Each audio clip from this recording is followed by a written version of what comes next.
Hi Armies! Nakanood na ba ang lahat ng When Life Gives You Tangerines? At gusto ko palang i-congrats ang K-drama na to dahil nanalo sila ng Best Drama for Baeksang Award 2025. At marami pa silang award na napanalunan. Sobrang naman kasing ganda nitong drama na to. Hindi ka talaga magsisisi na mag-i-invest ka ng time para panoorin to.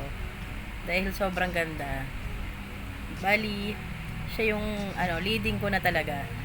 Number 1 na siya for me sa mga Netflix recommendations ko. As in masterpiece. Yun lang yung masasabi ko. Napaka masterpiece, napakagaling din talaga ng gumawa nito. Alam mo yon, grabe pinag-isipan talaga. Hindi siya putyo-putyong kay drama. Talagang may pagmamalaki mo sa buong mundo. Kaya sa mga hindi pa nakakanood, panoorin nyo na to sa Netflix.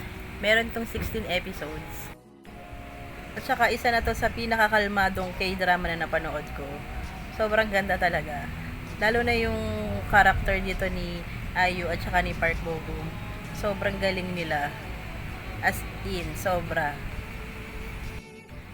At saka pinakita dito sa character ni Park Bo-gum na kahit na medyo maaga sila nakapag-asawa,